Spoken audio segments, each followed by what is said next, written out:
Sean bienvenidos, hermano. Me da mucho gusto verles. Qué bueno que podemos el día de hoy apartar este tiempo para el poder ir a su palabra. Yo creo que es el momento importante donde tenemos que poner atención a lo que el Señor nos está diciendo. Me gustaría, por favor, que fuéramos allá en sus Biblias al libro de Hechos, capítulo 19.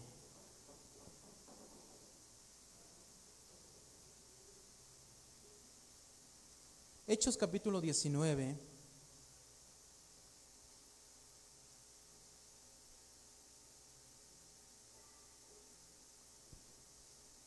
Terminamos de meditar este pasaje, este capítulo. Ya llevamos 19 capítulos meditados del libro de Hechos. Son 28, así que todavía falta un buen tramo, pero este pasaje quisiera que lo leyéramos del verso 23. Del verso 23 al verso 27,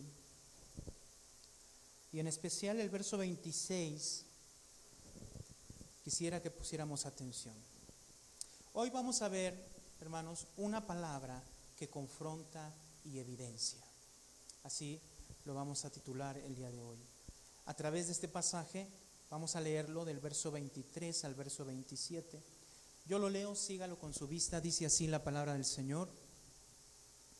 Hubo por aquel tiempo un disturbio no pequeño acerca del camino, porque un platero llamado Demetrio, que hacía de plata templecillos de Diana, daba no poca ganancia a los artífices, a los cuales, reunidos con los obreros del mismo oficio, dijo: varones, sabed que de este oficio obtenemos nuestra riqueza.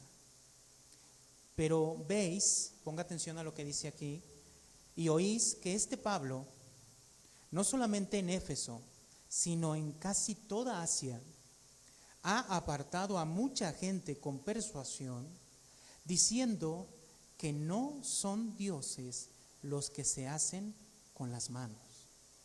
Y no solamente hay peligro de que este nuestro negocio venga a desacreditarse, sino también que el templo de la gran diosa Diana sea estimado en nada y comience a ser destruida la majestad de aquella a quien venera toda Asia y el mundo entero. Hasta ahí. Vamos a orar, hermanos. Bendito Padre Celestial, te damos honra, gloria y alabanza. Señor, delante de ti estamos, delante de tu presencia estamos, Señor, para que tú hables a nuestras vidas. No hay otra cosa que nuestro corazón no desee en esta cosa, Señor. Que sea, Señor, el que tú hables en nuestras vidas. No hay nada que deseemos, que solamente escucharte en esta hora y tú hables a nuestro corazón, hables a nuestra vida y nos hagas entender tu voluntad en esta hora. Pedimos, Señor, la llenura de tu Espíritu Santo, la obra de tu Espíritu Santo en nosotros en esta hora, en el nombre de Cristo Jesús. Amén y amén. Gloria a Dios.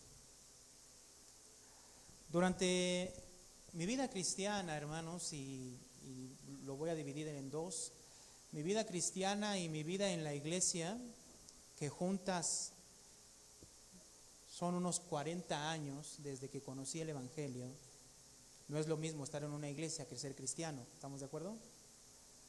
Pero juntando esas dos etapas de mi vida dentro del Evangelio, que vuelvo a reiterar, son casi unos 40 años, he escuchado a personas cristianas decir la siguiente expresión: cuando prediques o cuando se predica la palabra, no hay que ser ofensivos o no hay que ofender contra las personas que se predican. En ocasiones he escuchado esta expresión y muchas veces me he preguntado a qué se refiere. Sin duda yo puedo entender y decir que sí, amén a eso, no hay que ser ofensivos en absolutamente ningún tipo de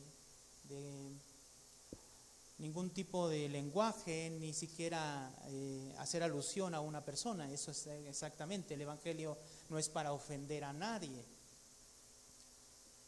Pero en realidad lo que quiere decir estas expresiones en realidad es que hay que compartir la palabra de Dios sin incomodar a las personas, sin incomodar a nadie. Hay un pastor en Estados Unidos que se llama Joel Osteen, no sé si usted lo conoce. Él tiene una iglesia grandísima. Tiene una iglesia americana, que son puros personas habla inglesa, que tiene otra en el mismo lugar, otra iglesia que es hispana. Entre las dos, aproximadamente unas 50,000, 60,000 personas. Lo que escuchan estas personas cada 8 días es un mensaje de motivación.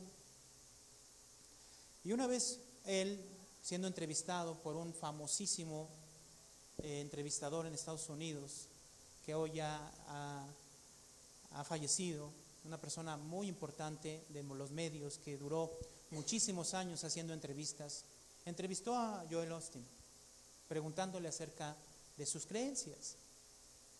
Y en una de sus confesiones, en una de sus entrevistas, dijo lo siguiente: las personas que van a la iglesia no necesitan que se les vuelva a reiterar que son pecadores, puesto que ya lo saben. Pues toda su vida, todos los días, están batallando con ellos mismos y con su pecado. Entonces, cuando ellos vienen a la iglesia, ya no hay que decirles que son pecadores. En vez de eso, hay que decirles que ellos son exitosos, que ellos son personas que pueden salir adelante, que busquen sus sueños, todo lo que anhelen pueden hacerlo. Y durante todo el tiempo que este hombre predica, lo que escuchan esas 60,000 personas, hermanos, son mensajes de motivación personal, donde no existe la confrontación alguna, donde la predicación es exactamente para que las personas se sientan bien. La idea de este hombre es hacer una iglesia, y hablo de la estructura, donde el lujo sea lo primordial. ¿Para qué? Para que las personas se sientan bien. Bancas de lujo, entradas de lujo, estacionamiento de lujo. Es como si tú entraras a una plaza comercial. Cuando usted entra a una plaza comercial, ¿cómo se siente? Bien, está todo limpio, es lujo. Hay de lujos a lujos. Pero si usted va a las tiendas departamentales del sur, donde están las personas de más dinero, ve que está todo enfocado para que la persona tenga una experiencia grata y quiera volver y regresar. Este hombre tiene ese pensamiento de que las personas se sientan a gusto. ¿Para qué te voy a decir que eres un pecador? ¿Para qué te voy a confrontar si al final tú ya lo sabes? Mejor te voy a motivar. Me acuerdo, hace unos años, una hermana vino a la iglesia, ya hace tiempo. Venía de una iglesia donde tenían este concepto. Duró algunos años con nosotros, hoy ya no está aquí con nosotros, ya lleva unos años que no está con nosotros. Y cuando nosotros fuimos o empezamos a ir a visitar a esta hermana y preguntarle qué era lo que estaba pasando, esta hermana nos dijo lo siguiente: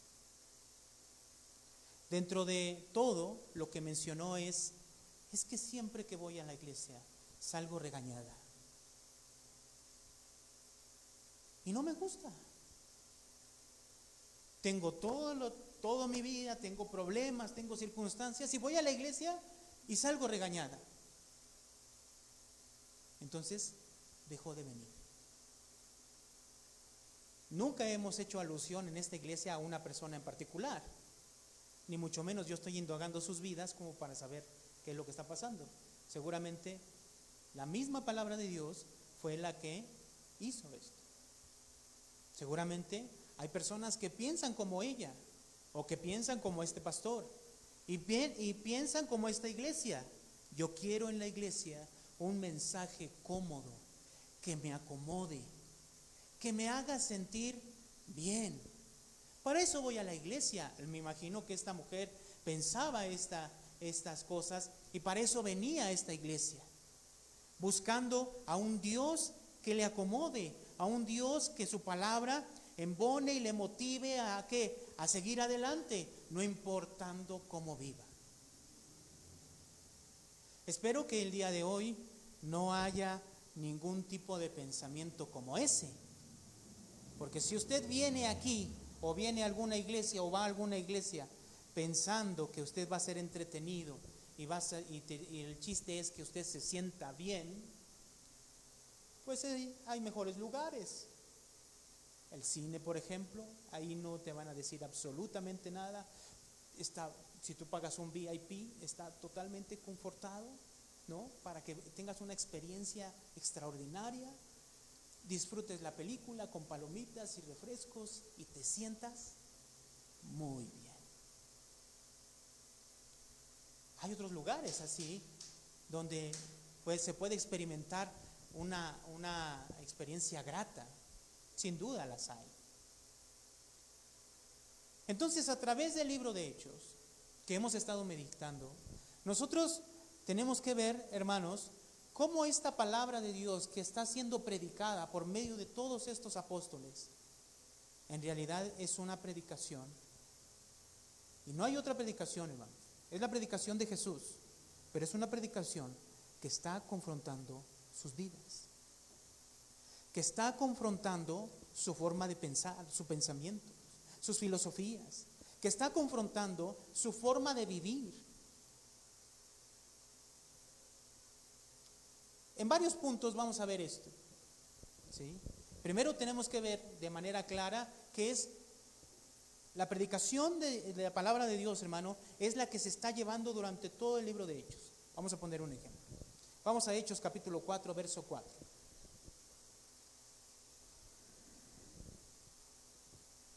Hechos capítulo 4, verso 4.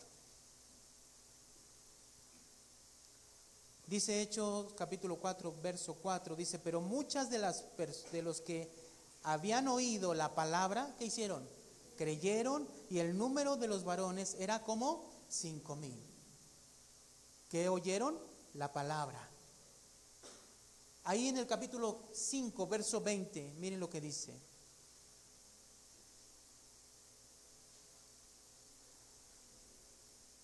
Dice el verso 20, y puestos en pie en el templo, anunciad al pueblo todas las palabras de esta vida. O sea, lo que se estaba predicando y lo que estaban hablando era acerca de esa vida, de esa nueva vida en Cristo Jesús. Es el evangelio de Cristo Jesús, es el reino de Dios el que se está predicando. Capítulo 6, verso 7.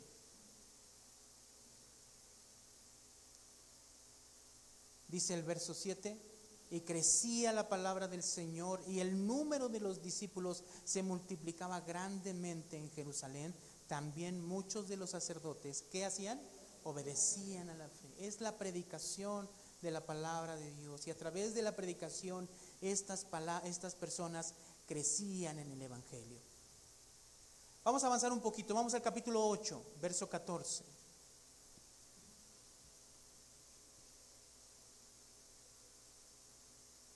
Dice, cuando los apóstoles, estoy en el verso 14, que estaban en Jerusalén, oyeron que Samaria había recibido, ¿qué, hermano? La palabra de Dios, enviaron allá a Pedro y a Juan. Vamos al verso 25 ahí mismo. Dice, y ellos, habiendo testificado y hablado de la palabra de Dios, se volvieron a Jerusalén, y en muchas poblaciones de los samaritanos anunciaban el evangelio.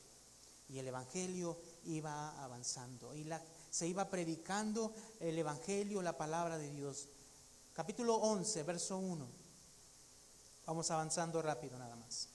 Capítulo 11, verso 1. Dice: oyeron los apóstoles y los hermanos que estaban en Judea que también los gentiles, ¿qué hermano? Habían recibido la palabra de Dios. Podemos ir también al capítulo 13, verso 5.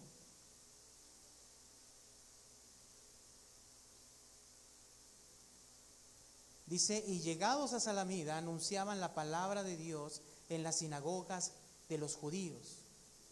Vamos al capítulo 12, verso 24. Miren lo que dice ahí. Capítulo 12, verso 24. Dice: pero la palabra del Señor, ¿qué hacía, hermano? Crecía y se multiplicaba. Es la predicación de la palabra de Dios expuesta en todo lugar donde vemos en el libro de Hechos. Desde Jerusalén, pasando por Samaria, después por Galilea y hasta Antioquía, la palabra de Dios expuesta a cada uno de estos lugares, hasta llegar a lo que ahora vemos en el capítulo 19, Asia. Vamos al capítulo 13, hermanos. 13, verso 49. Mire lo que dice este pasaje. 13:49 dice: y la palabra del Señor se difundía por toda aquella provincia. Yo creo que a través de estos pasajes nos podemos dar cuenta que una de las cosas que se estaba llevando a cabo en todo el libro de Hechos se estaba exponiendo la palabra de Dios. Ahora, lo que tenemos que ver a través de esto, hermanos, es qué era lo que producía esa palabra de Dios en la vida de ellos. ¿Qué era lo que estaba produciendo en la vida de estas personas que creían? Y nosotros, hermanos, vemos algunos ejemplos de lo que estaba provocando cuando estas personas oían y creían. ¿Qué significa eso cuando la palabra de Dios dice que la palabra de Dios crecía?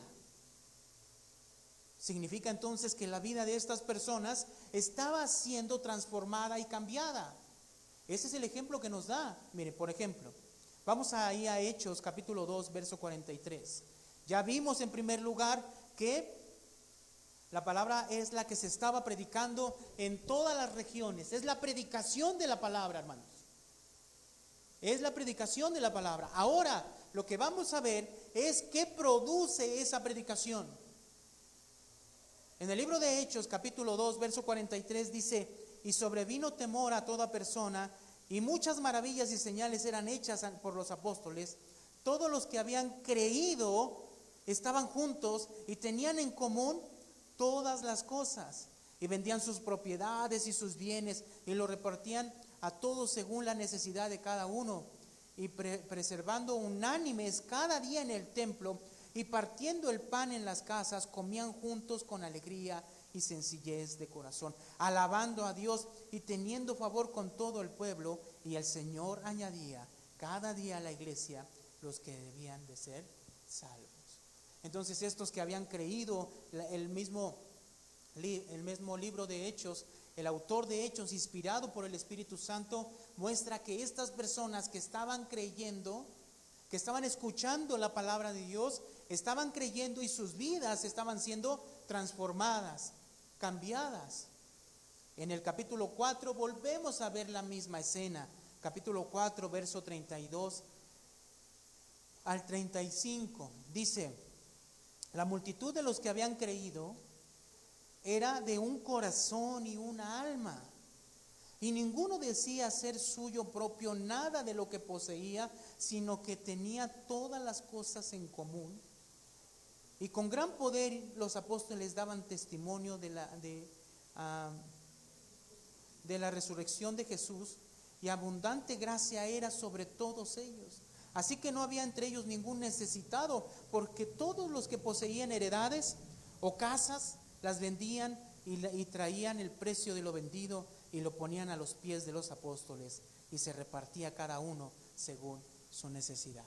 Este es el ejemplo que nos da la Escritura de la forma en que Dios y la palabra de Dios estaba siendo difundida, y estas personas que escuchaban la palabra de Dios estaban creyendo en el Evangelio, estaban creyendo en esa palabra, y esa palabra estaba actuando en ellos, transformando sus vidas. Nosotros podemos decir, bueno, esta es la vida de los judíos, totalmente estamos en Jerusalén, pero quisiera que fuéramos al capítulo 19, que es el que estamos meditando en estos días, capítulo 19 del libro de Hechos, en el verso 17 al 20, dice de la siguiente manera. Hechos capítulo 19, del verso 17 al 20, dice lo siguiente: Y esto fue notorio a todos los que habían en Éfeso, así judíos como griegos. Y tuvieron temor todos ellos, y era magnificado el nombre del Señor Jesús. Y muchos de los que habían creído, miren lo que dice aquí, venían, ¿cómo venían, hermano? Confesando y dando cuenta de sus hechos.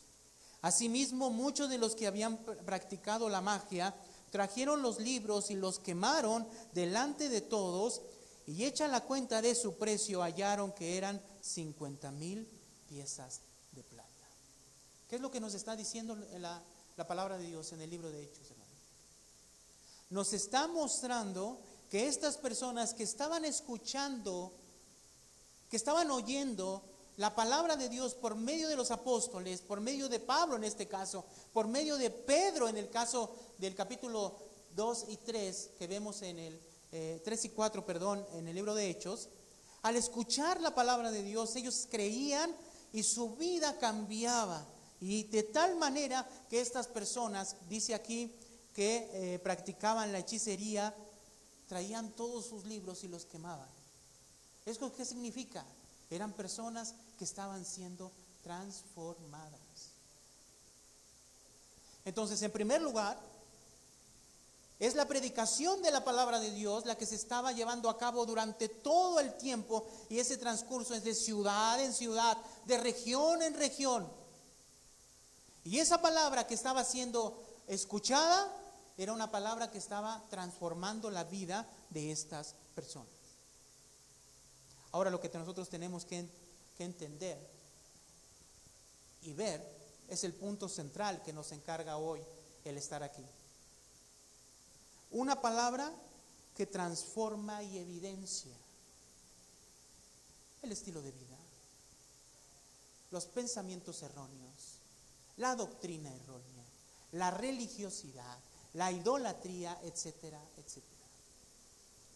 Vamos a ver algunos ejemplos de cómo predicaba Pedro al principio y cómo predicaba Pablo. La forma en que predicaba, hermanos.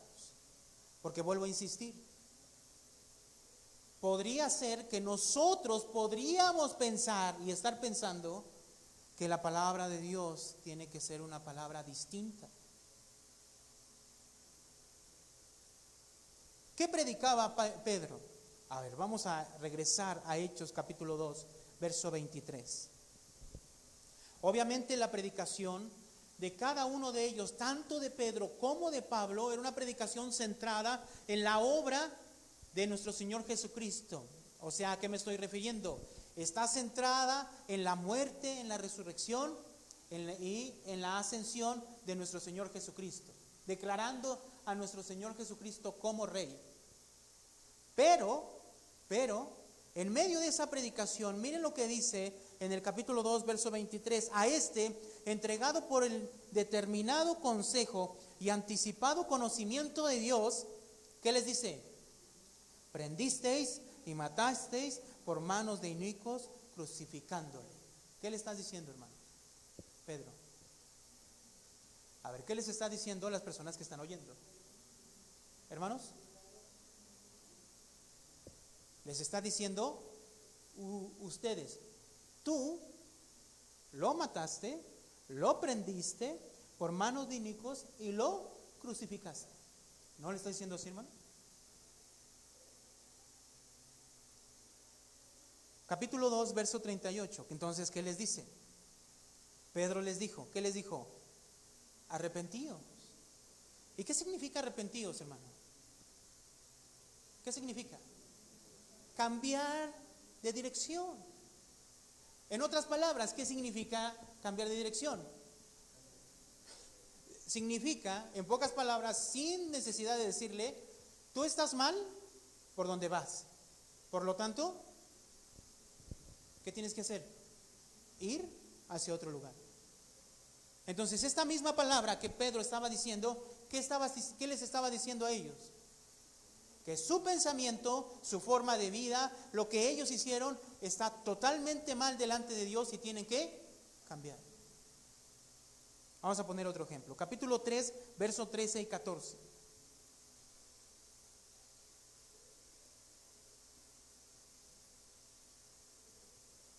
Dice el verso 13, el Dios de Abraham, de Isaac y de Jacob, el Dios de nuestros padres, ha glorificado a su Hijo Jesús.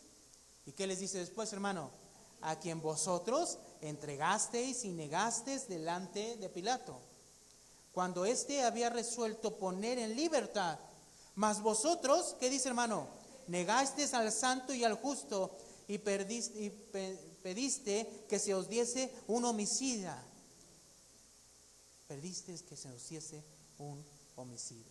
Verso 15 dice, y matasteis al autor de la vida, a quien Dios ha resucitado de los muertos, de lo cual nosotros somos testigos. Hermanos, ¿qué es lo que vemos aquí de la predicación de Pedro? A usted dígame, ¿es ofensivo esto? Claro que sí, cómo no. Les está diciendo, tú los entregaste, tú lo negaste, preferiste un homicida que el autor de la vida y tú lo mataste. Les está diciendo a todos, pero les está diciendo personalmente a ellos. ¿No es así? Y a veces nosotros pensamos, hermanos, ¿sí?, que es ofensiva la palabra y a veces la palabra es general para todos, pero hace su función la palabra. Pero nunca hemos dicho esto, pero sin en cambio Pedro se los dice directamente. Ahí en el verso 19 les vuelve a decir, miren lo que dice el verso 19. Así que, ¿qué les dice? Arrepentíos y convertíos para que sean borrados, ¿qué? Vuestros pecados. ¿Qué les está diciendo, hermano? Cuando tú le dices a una persona, arrepiéntete, ¿qué le estás diciendo?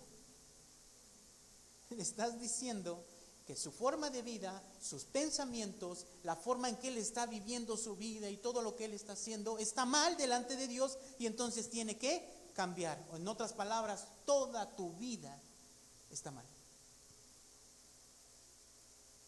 ¿O no es así, no?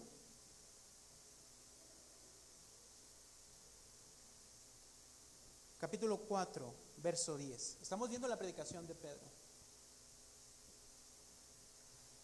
Capítulo 4, verso 10. Sea notorio a todos vosotros y a todo el pueblo de Israel que en el nombre de Jesucristo de Nazaret, a quien vosotros crucificasteis y a quien Dios resucitó de los muertos, por él este hombre está en vuestra presencia sano. Directo, ¿no? Es Jesús, a quien tú, dice, y a quien vosotros crucificasteis. Ahí mismo en el capítulo 4, verso 12, ¿qué les dice? Y en ningún otro hay salvación, porque no hay otro nombre bajo el cielo dado a los hombres en que podamos ser salvos. Hermanos, los judíos creían que solamente a través de guardar la ley ellos podían ser salvos. Y cuando Pedro le dice aquí delante del Sanedrín, delante del concilio, a todas esas personas que la única forma de salvación es a través de Cristo Jesús, ¿qué les está diciendo? No me digan que está haciendo suavecito.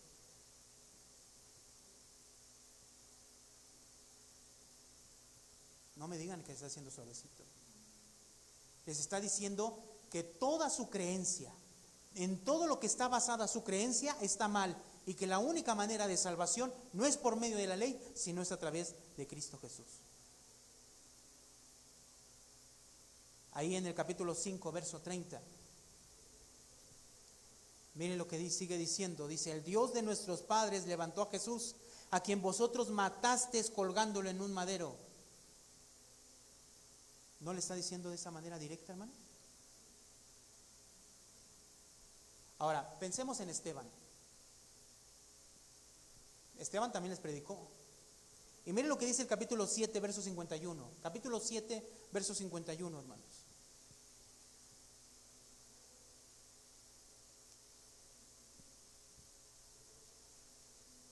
Dice Esteban, capítulo 7, verso 51, el libro de Hechos, dice: duros de cerviz e incircuncisos de corazón y de oídos, vosotros resistid siempre al Espíritu Santo, como vuestros padres, así también vosotros.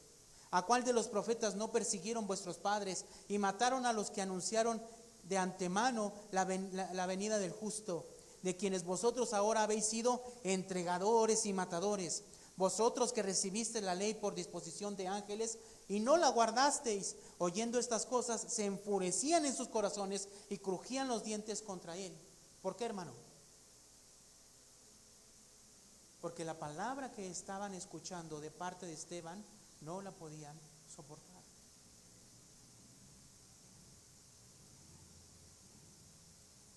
Obviamente, este tipo de palabra, ¿qué ocasionó cuando Pedro les estaba diciendo eso? ¿No lo encarcelaron? ¿No los azotaron? Y en el caso de Esteban, lo mataron. Ahora pensemos en la predicación de Pablo. Pablo comienza en el capítulo 9, se encuentra con Jesús, y en ese mismo capítulo 9 empezamos a ver la predicación de Pablo. Miren lo que dice en el capítulo 9, verso 22 al 24. Por favor, véalo. Capítulo 9, verso 22 al 24. Dice: pero Saulo mucho más se esforzaba y confundía a los judíos que moraban en Damasco, demostrándoles que Jesús, ¿qué era? El Cristo. Ahora se lo está diciendo a judíos, hermanos. ¿Y qué significa que Jesús era el Cristo? Significa que Jesús es el Mesías prometido. Ellos entendían perfectamente a lo que se refería Pablo, así como se los dijo Pedro y así como se los dijo Esteban. Entendían perfectamente que era Jesús el Cristo, el Mesías prometido. Con ello, Él era el Rey prometido, y con esto Él es el único en el que podemos tener salvación y vida eterna. Con esa simple expresión les estaba diciendo a ellos, que entendían perfectamente a lo que se refería Pablo aquí, que su creencia, su comportamiento, la forma en que estaban viviendo delante de Dios, estaba siendo errónea y tenían que cambiar. Dejar sus pensamientos, sus actitudes, sus ideas, lo que habían aprendido desde pequeños.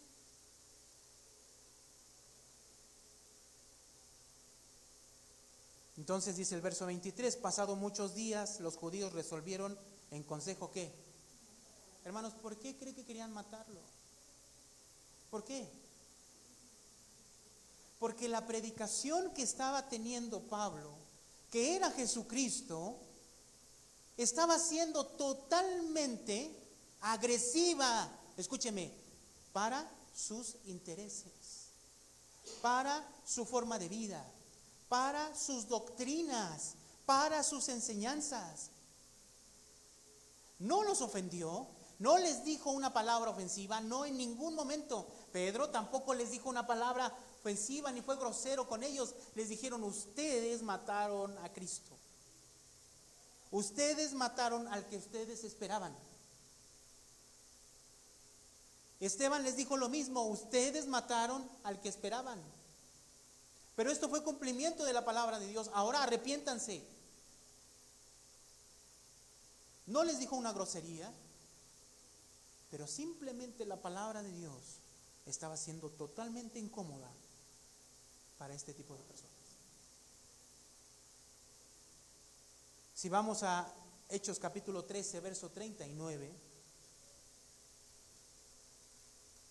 aquí vemos por qué las personas, por qué los judíos querían perseguir a Pablo. Este capítulo 13 nos narra el primer viaje misionero de Pablo. Y empezó, hermanos, a recorrer toda Asia Menor, yendo a las sinagogas judías. Entonces, estas palabras se las está diciendo dentro de una sinagoga. Después de haberles dicho que Dios trajo a Jesús y lo declaró como rey, levantándolo de los muertos, entonces vemos esta expresión del verso 39 y dice así: ¿cómo termina Pablo? y que de todo aquello de que por la ley de Moisés no pudiste ser justificado, en él es justificado todo aquel que cree. ¿Qué le está diciendo Pablo a ellos? No es a través de tu ley, no es a través de tu comportamiento, no es a través de la Misná, ni de la Torá, perdón, de la Misná, no es a través de todas las leyes que tienes, todas las costumbres y tradiciones que tienes, no es a través del Talmud, no es a través de todo eso ni de tu filosofía, es a través de Cristo Jesús que eres salvo. Solamente creyendo en Él. Y esa predicación, hermano, de Pablo, se la dio, hermanos, en Antioquía de Pisidia. La región donde Pablo les dijo esto, es en Antioquía de Pisidia. Hay dos Antioquías. Antioquía de Pisidia, que está en Asia Menor, y Antioquía de Siria, que está en Siria. En Antioquía de Pisidia, Pablo les dice esto: pues estos judíos que estaban en Antioquía persiguieron a Pablo durante todo su transcurso en las demás iglesias, y llegando a Listra, hermanos, 2 ciudades después, es cuando lo apedrean y lo dan por muerto. Pero ¿sabe quién fue los que lo persiguieron hasta ese lugar? Estas personas que escucharon este mensaje. Hermanos, ¿les dijo alguna grosería? ¿Usted ve una grosería aquí? ¿Ve algo que los haya ofendido de gran manera? Simplemente la pura predicación de la palabra de Dios fue ofensiva para ellos. ¿Sí nos damos cuenta? No es que Pablo fuera una persona que llegara y les fuera ofensivo diciéndoles a ellos alguna cosa que los ofendiera de gran manera, sino no. Simplemente les predicaba el evangelio, y ese evangelio es contra sus intereses, contra su vida, contra la forma en que piensan, contra todo su estilo de vida. Por lo tanto, es totalmente incómodo para ellos. Hechos capítulo 14, verso 15.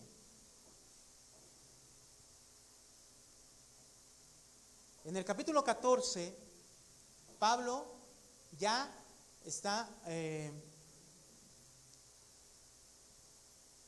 dice el verso 15. Estamos hablando del mismo primer viaje misionero de Pablo. Él llega y hacen milagros ahí en ese lugar, y entonces las personas los empiezan a ver como dioses.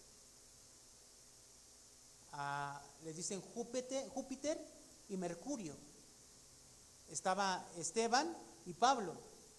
A Esteban le llamaban Júpiter y a Pablo le llamaban Mercurio. Y le estaban ofreciendo, hermanos, sacrificios a ellos porque decían que eran dioses. Entonces Pablo, mire lo que dice aquí. Y diciendo: varones, ¿por qué hacéis esto? Nosotros también somos hombres semejantes a vosotros, que anunciamos que de estas vanidades, fíjense lo que está diciendo Pablo, hermano, que de estas vanidades os convirtáis al Dios vivo, que hizo los cielos y la tierra, el mar y todo lo que en ellos hay. ¿Qué le está diciendo Pablo? No hagan eso. Al contrario, lo que yo estoy diciendo es que ustedes dejen de hacer estas vanidades. ¿Qué es vanidad, hermano? ¿Qué es algo vano? Nosotros no lo entenderíamos muy bien, pero la palabra vanidad quiere decir vacío, hueco. O sea, son cosas huecas, vacías, que estaban haciendo estas personas. Pero Pablo les está diciendo a ellos: esto que ustedes están haciendo no es así. Verso 16. Miren lo que la predicación de Pablo: en las edades pasadas él ha dejado que la gente ande en sus propios caminos. O sea, ¿qué le está diciendo Pablo a ellos? En realidad ustedes están haciendo lo que ustedes quieren. Verso 17: si bien no se dejó a sí mismo sin testimonio, haciendo bien, dándonos lluvia del cielo y tiempos fructíferos, llevando su sustento y alegría, llenando de sustento y de alegría nuestros corazones. Ese Dios que yo vengo a predicar es el único Dios que nos da la lluvia, que nos da, hizo los cielos y la tierra, nos da las lluvias a su tiempo. ¿Qué le está diciendo a ellos? Todo lo que ustedes están haciendo. Parecería, hermanos, que Pablo está hablando de una cosa extraña, pero no. Hermanos, los dioses paganos de las personas que vemos en el mundo, ¿relacionados a qué estaban? Hoy tal vez no tenemos la misma influencia, pero en el tiempo de Pablo y en el tiempo bíblico, todos los dioses paganos tenían relación con la naturaleza. Tenían relación con el sol, que era el creador de todo, ¿sí? Tenía una consorte que era la luna, y todos estaban relacionados, como en el tiempo del Antiguo Testamento, Baal y Acera, relacionados ¿con qué? Con la prosperidad, con la fertilidad, con la felicidad, con la abundancia. Y Pablo, ¿qué les está diciendo? El Dios que yo les vengo a predicar es el único que puede darles eso. Vamos a avanzar un poco y vamos al capítulo 17. Pablo llega a Atenas, Grecia, hermano, aquí. Atenas, donde era la cuna de la filosofía, cultura, donde se empezó a hacer el teatro, etcétera, etcétera. En este lugar, hermanos, en el verso 6 y 8 dice: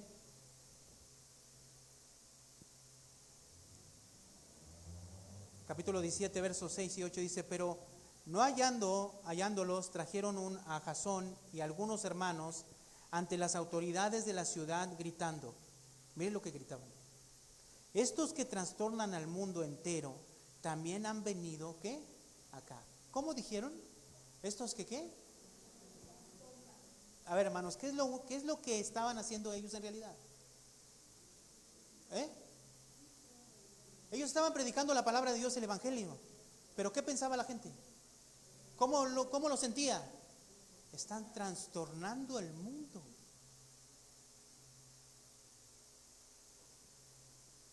Dice el verso 7: a los cuales Jasón ha recibido, y todos estos contravienen los decretos de César, diciendo, ¿qué estaban diciendo, hermano? Que hay otro rey. ¿Quién? Jesús. O sea, ¿qué estaban entendiendo la gente? Era claro la predicación de Pablo. Pablo estaba hablándoles acerca de que Jesús vino, murió, resucitó, ascendió a los cielos y ahora Él es rey. Era clarísimo. Ellos que estaban entendiendo. Hermanos, ¿sabe que en ese tiempo, así como los faraones egipcios, hermanos, eran dioses para los egipcios? Bueno, como estos faraones, llegó un momento en que los emperadores romanos, los césares romanos, se declararon dioses. Por lo tanto, en todas las regiones donde el imperio romano gobernaba, se instituyó el culto al faraón, el culto al César. Y tenían que rendir culto. Cuando Pablo llegaba a una ciudad y les decía y les hablaba acerca de este Jesús que vino, murió, resucitó y ascendió a los cielos y ahora es rey y que debemos de reconocerle como nuestro rey, ellos que entendían, no es César, entonces es Jesús, entonces él está en contra de César. Era una predicación, hermanos, que estaba en contra de lo establecido. Pero Pablo no estaba predicando otra cosa. Pero las personas estaban siendo incómodo. ¿Para quién? Para el mismo imperio, para las mismas personas. Y ellos decían, está trastornando el mundo, está conmoviendo al mundo. Hechos capítulo 17, verso 24. La predicación en Atenas, Grecia. Dice el verso 24: el Dios que hizo el mundo y todas las cosas que en él hay, siendo Señor de los cielos y de la tierra, no habita en templos hechos de manos humanas. Entonces, ¿qué vemos, hermano? ¿Qué vemos aquí en el capítulo 17? Pablo, ¿qué les había dicho? Verso 22. Entonces Pablo, puesto en pie en medio del areópago, dijo: varones atenienses, en todo observo que son ¿qué? Muy religiosos. ¿Por qué? Verso 16. Mientras Pablo los esperaba en Atenas, su espíritu se enardecía viendo la ciudad entregada ¿a qué? Entonces, en un lugar idólatra, donde tenían cientos de dioses y eran muy religiosos, y que inclusive tenían en el verso 23 dice: porque pasando y mirando vuestros santuarios, hallé también un altar en el cual estaba esta inscripción: al Dios no conocido, al que vosotros adoráis, pues sin conocerle, es a quien yo os anuncio. En un lugar de personas idólatras que adoraban a muchísimos dioses, inclusive tenían un santuario a un Dios que ni siquiera conocían, Pablo les dice entonces en el verso 24 que Dios, el Dios que él predica, hizo los cielos, hizo el mundo y todas las cosas que en ellas hay. Dice, siendo Señor, ¿qué? Del cielo y la tierra. Hermanos, cuando nosotros hablamos de Jesús o del Señor como el Rey y el Señor de los cielos y de la tierra, ¿qué cree que significa esto? ¿Qué cree que ellos entendían en ese momento? Para nosotros pasa de noche. Pero pensemos en lo que pensó, hermanos, Rahab en el libro de Josué. Vamos a Josué, capítulo 2. ¿Sí saben quién es Rahab, no? La ramera. Que en realidad era una profetisa esta mujer. ¿En dónde? ¿En qué ciudad, hermanos?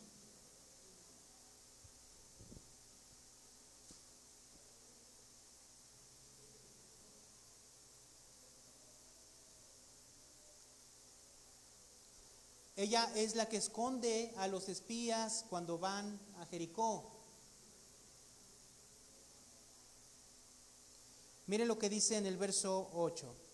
Antes que ellos se durmieran, capítulo 2, verso 8.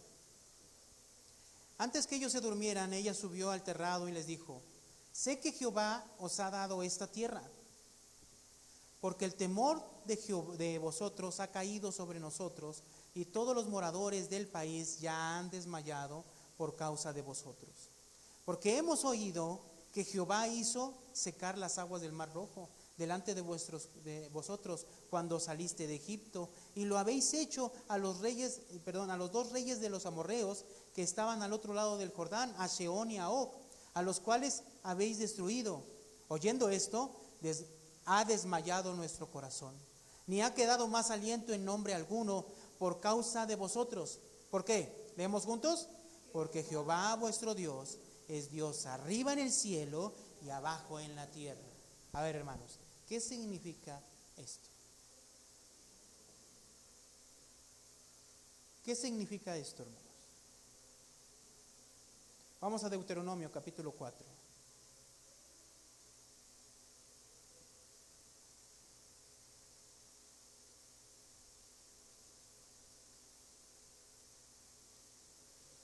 Capítulo 4 de Deuteronomio, hermanos.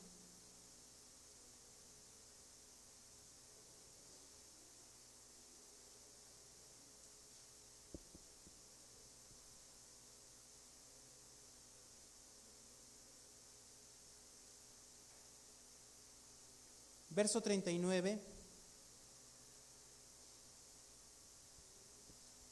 Leemos juntos, dice: aprende pues hoy y reflexiona en tu corazón que Jehová es Dios arriba en el cielo y abajo en la tierra.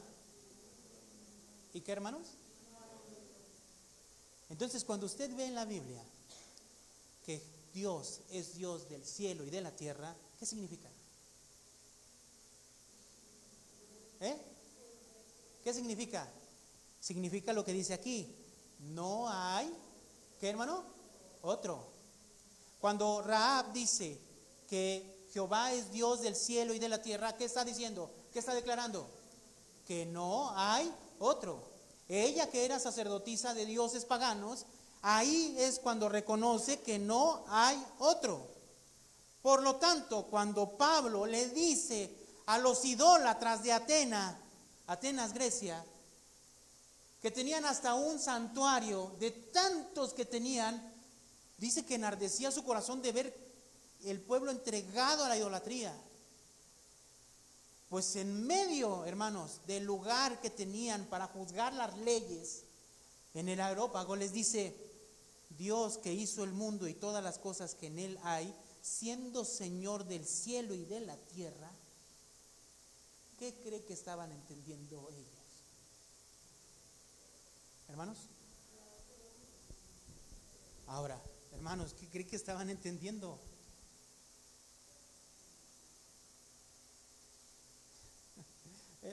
El ejemplo sería: vaya a la basílica, ¿no? Obviamente estaba invitado Pablo, ¿no? Cuando usted lo inviten ahí en la explanada de la basílica y se reúna la gente, dígales: Dios es el único Dios verdadero y no hay otro.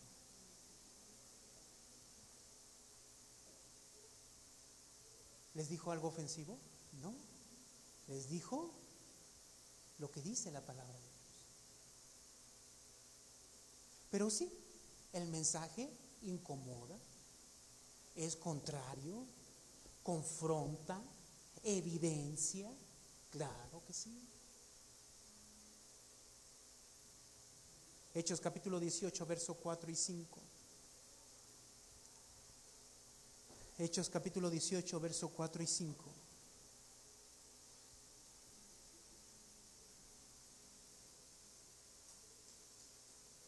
Perdón, ahí en el verso 18 vamos a leer el 12 y el 13 nada más. Pero siendo Galión procónsul de Acaya, los judíos se levantaron de común acuerdo contra Pablo y le llevaron al tribunal. Estoy en el verso 12, voy a saltar al verso 13 y dice, diciendo: ¿qué hace, hermano? Persuade a los hombres a honrar a Dios contra la ley. ¿A quién le está hablando aquí? A los judíos. ¿Qué les está diciendo? Es Dios el único medio de salvación, es Cristo el único medio de salvación. Y ellos que entendían, bueno, si es Dios el único medio de salvación, está entonces en contra de la ley que nosotros guardamos. La misma palabra de Dios está siendo confrontada con sus vidas, con sus actitudes, con sus pensamientos, con su forma de parecer, con sus actitudes, con su forma de vida.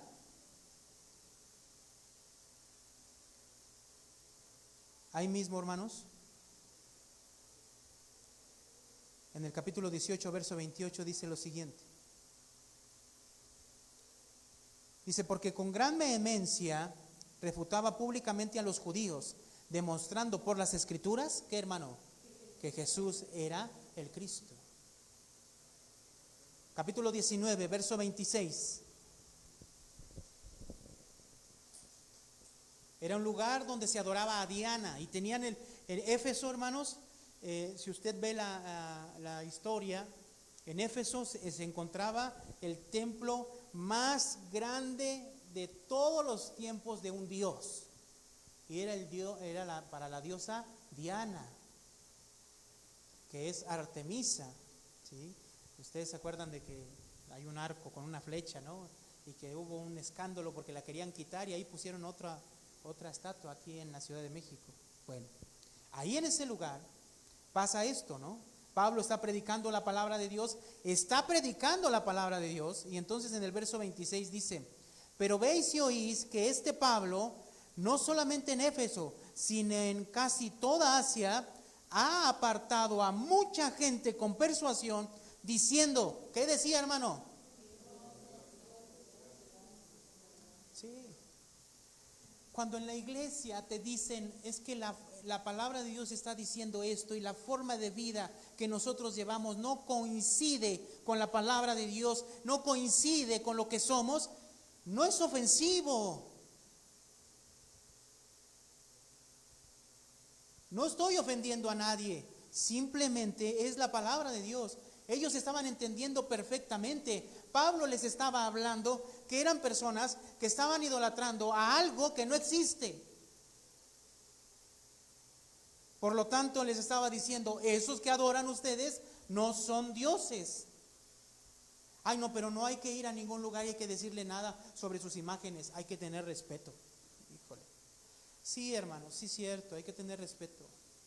Pero la palabra de Dios es la palabra de Dios, y la palabra de Dios confronta y evidencia. Y si vamos a ir a un lugar donde nos invitan y no les vamos a hablar de la palabra de Dios para no incomodar, pues no vayamos. ¿De qué le vamos a hablar? Y si usted va a venir a la iglesia y yo como pastor no voy a hablar la palabra de Dios para no incomodar, pues mejor no hacemos nada. Y mejor nos vamos cada quien a, no sé, a lo mejor al deportivo lleve sus hijos, o al fútbol, o lléveselos a algún lado. ¿Por qué? Porque está mejor. No, hermanos. ¿Cuál es la palabra de Jesús? ¿Cómo fue la palabra de Jesús? Si usted piensa que Jesús fue suavecito a la hora de hablar, se está usted equivocando. Hubo momentos, como el capítulo 23 del libro de Mateo, donde Jesús fue directo contra este grupo de fariseos y escribas. Y se los dijo directo. Pero toda su predicación, hermano, fue acerca y evidenciando la vida errónea de religiosidad del pueblo de Israel. Uno dice, pero es que Jesús le habló con amor a la mujer infiel. ¿Se acuerdan de esta mujer adúltera? La escena de la mujer adúltera, donde Jesús le dice no a la mujer adúltera. ¿Qué les dijo? El que esté libre de pecado, que arroje la primera piedra, ¿no? Muy bien. Pero después, ¿qué le dijo a la mujer? ¿Qué le dijo? Vete y no peques más. O sea, ¿qué le está diciendo? Son pocas palabras, pero le está dando a entender que la forma en que estás viviendo, la forma en que tú estás haciendo las cosas, no es grata a Dios. Ahora que se te han perdonado tus pecados, vive de otra manera. Arrepiéntete y vuélvete a Dios. Hermanos, esa es. Ahora, yo quise mostrar un ejemplo donde la palabra de Jesús es una palabra de amor. Y lo dice. Por ejemplo, vamos a poner solamente un ejemplo, hermanos, para ir terminando. En Marcos capítulo 10, busque Marcos capítulo 10. En Marcos capítulo 10 encontramos la escena del joven rico. No la vamos a leer, usted ya la conoce. El joven rico se acerca a Jesús y le dice, ¿qué puedo hacer para heredar la vida eterna? ¿No? Y Jesús le dijo, ¿te sabes los mandamientos? ¿Y cuáles son los mandamientos? Entonces, no matarás, no hurtarás, no darás falso testimonio, ama a tu padre y a tu madre, etc. Y él le dice, todo esto lo he guardado desde mi juventud. Pero esta escena se encuentra en los tres libros sinópticos, que son Mateo, Marcos y Lucas. Esta escena en algunos cambia, pero por lo regular es la misma escena.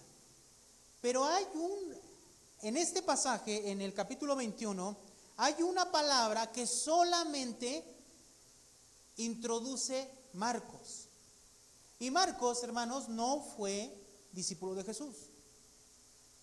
Pero Marcos estuvo siguiendo y estuvo ministrando junto con Pedro.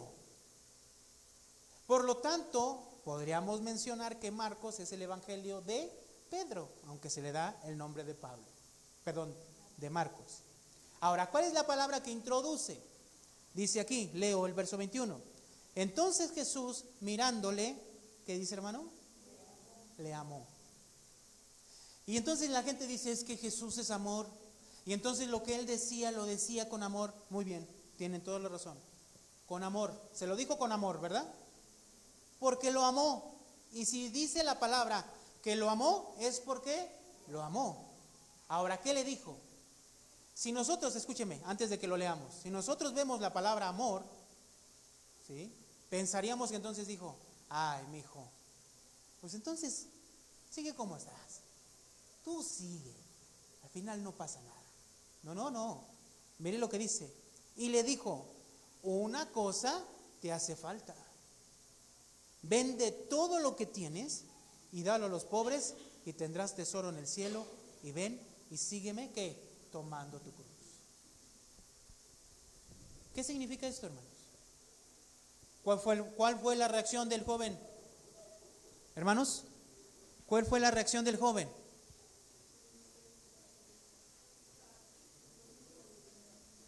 ¿Qué hicieron? Al final se fue triste. ¿Por qué? Porque tenía mucho dinero. Esta palabra que dice que Jesús le amó, hermanos, lo amó. ¿Y el amor entonces qué es? ¿Qué es el amor entonces de Jesús? Decirte el camino, decirte lo que te hace falta, decirte lo erróneo que estás viviendo, la forma errónea que estás pensando, que tus pensamientos, tus actitudes, tus acciones no son gratas. Por donde vas no es el camino. Por más amoroso que se quiera decir este pasaje, para este joven fue confrontado con su vida errónea, con su vida de pecado. Entonces, por más flores que echemos a la hora de predicar y compartir, cuando predicamos el Evangelio, confronta nuestras vidas. ¿Qué queremos, hermanos? ¿Qué queremos? La palabra dice claramente en el libro de Hebreos capítulo 12, verso 12, porque la palabra de Dios es viva y eficaz y más cortante que toda espada de dos filos y penetra hasta partir el alma y el espíritu y coyunturas y los tuétanos y discierne los pensamientos y las intenciones del corazón. Cuando la Biblia dice que es una espada, no está jugando.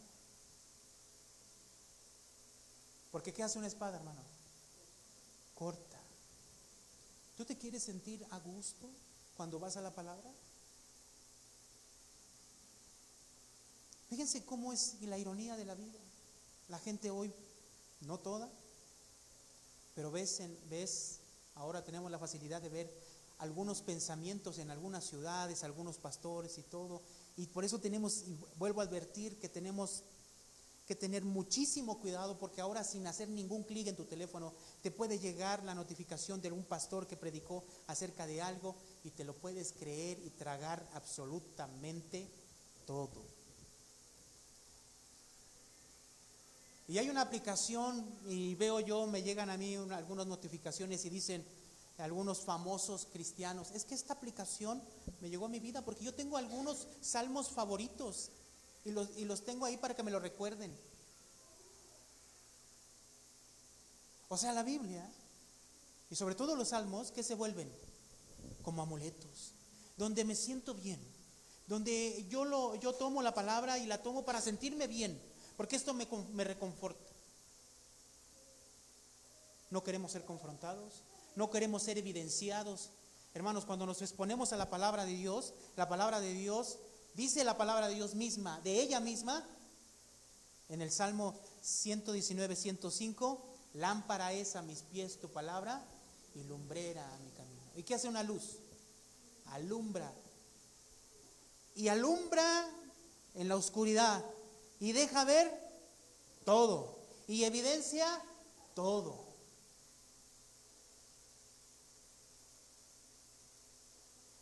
Y a mí me pone a pensar esto. La palabra también dice que Dios es luz y no hay ningunas tinieblas en él. La palabra también dice que Jesús es luz, ¿cierto, no, hermanos? Pero también dice que la palabra es luz. Y yo termino con esto. Juan 3:16. Por favor, hermano, búsquelo. Juan 3. Todos no sabemos el Juan 3:16, pero vamos a leer el 17 y dice así: porque no envió Dios a su Hijo al mundo para condenar al mundo, sino para que el mundo sea salvo por él. El que en él cree no es condenado, pero el que no cree ya ha sido condenado porque no ha creído en el nombre del unigénito Hijo de Dios. Y esta es la condenación, que la luz vino al mundo y los hombres amaron más las tinieblas que la luz, porque sus obras, ¿qué eran, hermano? Malas. Ahora ponga atención al 20. Porque todo aquel que hace lo malo, ¿qué, hermano? Aborrece la luz y no viene a la luz para que sus obras no sean reprendidas. Hermanos, en pocas palabras, cuando una persona no quiere ir a la palabra de Dios, no busca la palabra de Dios, ¿por qué es? Cuando una persona busca solamente esos textos que le hagan sentir bonito y que le ayuden cuando están en problemas, ¿por qué es?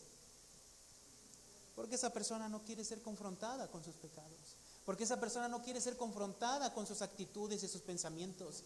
Y es mejor y más factible sentirse bonito y mejor buscando textos que me acomoden, a ir a la palabra donde me evidencie, donde me muestre quién soy yo.